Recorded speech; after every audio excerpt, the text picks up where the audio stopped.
Hello दोस्तों, नमस्कार। कैसे हैं आप सभी लोग। मैं अवनीश आप सभी की सेवा में पुनः अपने चैनल ब्रिलियंट ब्रेन जीएस के माध्यम से एक नए वीडियो के साथ उपस्थित हूं। उम्मीद है आप लोगों को मेरे वीडियो पसंद आ रहे होंगे। साथियों, ये संविधान का मैंने एक सीरीज शुरू की है भारतीय संविधान की, जिसमें मैंने सबसे पहले भारतीय संविधान के भागों के बारे में, भारतीय संविधान में टोटल भाग कितने हैं, उनमें क्या विषय है, उनका विवरण किस अनुच्छेद से किस अनुच्छेद तक है, इसके बारे में मैंने एक सीरीज शुरू की है। उसके बाद हम टोटल अनुच्छेद के बारे में बात करेंगे और साथ ही अनुसूचियों की बात करेंगे। तो हमारा एक भाग साथियों जा चुका है, आप लोगों ने देखा होगा। अगर नहीं देखा तो उसको देख लीजिएगा, वो प्लेलिस्ट में मिल जाएगा। उसी का ये दूसरा भाग है। भारतीय जो पार्ट्स ऑफ कॉन्स्टिट्यूशन है उसका सेकेंड पार्ट है भाग, भारतीय संविधान के भागों का। आज इसमें हमने भागों को शामिल किया है। कुछ भाग प्रथम पार्ट में है हमारे, ये दूसरा पार्ट है। देखिएगा आप लोग, सीरीज से देखिएगा, सीरियल से देखिएगा, सब पसंद आप लोगों को समझ में आएगा। हम अपना वीडियो चालू करें इससे पहले आप सभी लोगों को होली की ढेर सारी हार्दिक शुभकामनाएं प्रेषित करना चाहूंगा। आप सभी को रंगों के त्योहार होली की हार्दिक शुभकामनाएं। साथियों, आज कल रंग है, सभी लोग मिलजुल करके आपसी भाईचारे को बरकरार रखें। भारतीय संस्कृति की विशेषता रही है, शांति और सद्भाव से त्योहार मनाए जाते हैं। त्योहार हमारे देश में शांति स्थापित करने के लिए ही बनाए गए हैं। त्योहारों के माध्यम से हम एक शांति का संदेश देते हैं और मिलजुल कर त्योहार मनाते हैं। तो रंगों के त्योहार और भाईचारे का त्योहार होली की आप सभी को ढेर सारी हार्दिक शुभकामनाएं। आइए शुरू करते हैं अपना नया वीडियो। नया टॉपिक भारतीय संविधान के पार्ट 2, इसका भाग दूसरा है। तो मैंने भाग 9 तक बात कर ली थी साथियों। आज भाग नया भाग हम बताएंगे। उससे पहले मैं आपसे रिपीट करना चाहूंगा कि हमारे भारतीय संविधान में टोटल भाग कितने हैं, टोटल अनुच्छेद कितने हैं, टोटल अनुसूचियां कितनी हैं। ये मैंने प्रथम भाग में भी बताया है, तो आप लोग देखिएगा। टोटल भाग जो है साथियों वो 22 हैं। कितने हैं? 22। हमारे भारतीय संविधान में टोटल भाग 22। कुल अनुच्छेद कितने हैं? अगला प्रश्न आता है। ये प्रश्न आता है साथियों, अनुच्छेद, पार्ट और अनुसूची एक लाइन में दे दी जाती है, तितर बितर करके 4 उसके ऑप्शन दे दिए जाते हैं और सही वाला उसमें मैच करने की बात की जाती है। तो अनुच्छेद टोटल साथियों 395। कितने हैं? 395। अगर हम संशोधन के हिसाब से देखें तो 450 से ऊपर हो गए हैं, लेकिन वो संशोधन जो हुए हैं वो अनुच्छेद के अंदर हुए हैं, उप अनुच्छेद लगा करके, काखा गागा लगा करके या ABCD लगा करके। इसलिए मूल संरचना जो है वो 395 है। भाग 22 है। और अनुसूचियां जो है साथियों, टोटल अनुसूची कितनी है?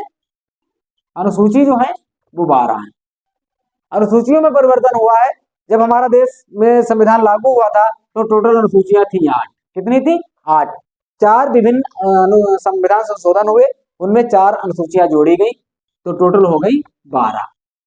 वर्तमान में 12 अनुसूची, 22 भाग, अनुच्छेद 395। उम्मीद है आप लोगों को ये बात समझ में आ गई होगी। आइए शुरू करते हैं। अगला पार्ट हम क्या है? अगला पार्ट साथियों हमने लिया है नौखा। क्या लिया है?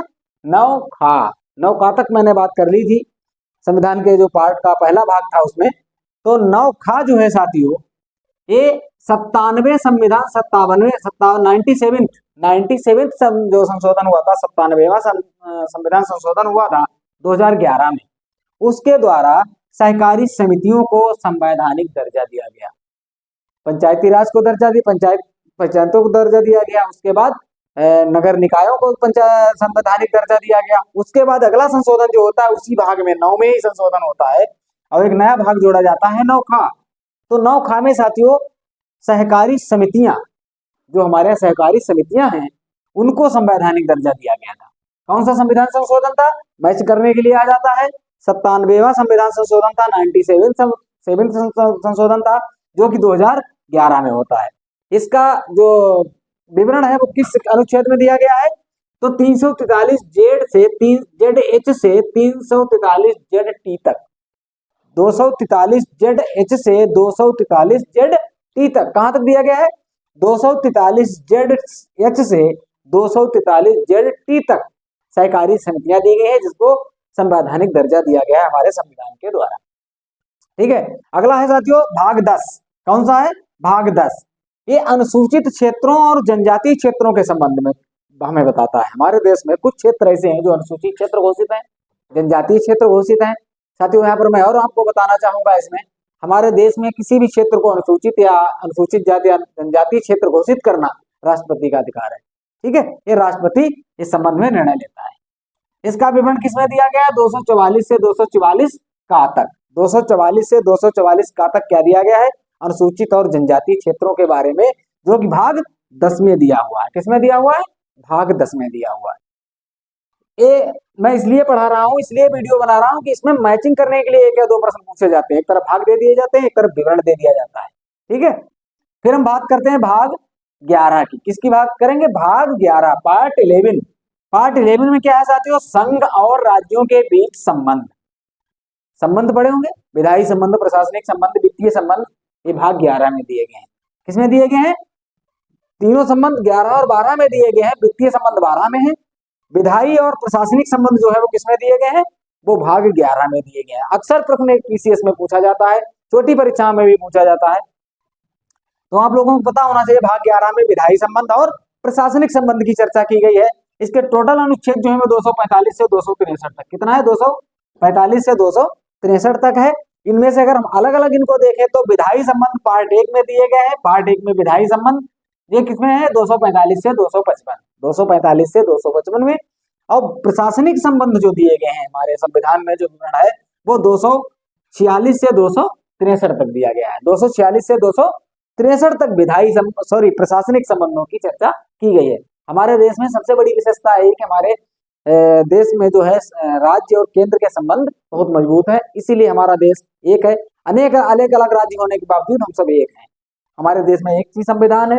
ठीक है, अलग अलग, हम अमेरिका में चले जाइए, सबका अलग अलग संविधान। ठीक है, आगे बात करते हैं भाग 12, जिसकी भी बात कर रहे थे, वित्तीय संबंध। कौन से? वित्तीय संबंध। भाग 12 में कौन से संबंध दिए गए हैं? हमारे राज्यों और केंद्र के, वो वित्तीय संबंध दिए गए हैं। वित्तीय संबंध का जो अनुच्छेद है कहां से कहां तक है? तो 264 से 293 तक, 264 से 293 तक जो है वो वित्तीय संबंध दिए गए। भाग क्या है? भाग 12 है। कौन सा भाग है? 12। 12 भाग वित्तीय संबंध, 264 से 293 तक। इसी के तहत साथियों 300 का एक अनुच्छेद है, 300 का। कौन सा है? 300 का। 300 का में ये दिया है, मैंने लिख भी दिया है, जिसे 44वें संविधान संशोधन 1978 द्वारा, असल में पहले संपत्ति का अधिकार जो था, ये संपत्ति का अधिकार, ये उसी भाग में नीचे दिया गया है, लेकिन ये वर्तमान में संवैधानिक अधिकार नहीं है। ये केवल विधिक यानी कानूनी अधिकार बचा है। जो हमारा संपत्ति का अधिकार है ये केवल कानूनी या विधिक अधिकार है। संवैधानिक अधिकार की श्रेणी से इसको हटा दिया गया था। शुरुआत में हमारे जो अधिकार थे वो 7 थे। ठीक है, मूल अधिकार कितने थे? 7 थे। एक संविधान को हटा दिए, एक मूल अधिकार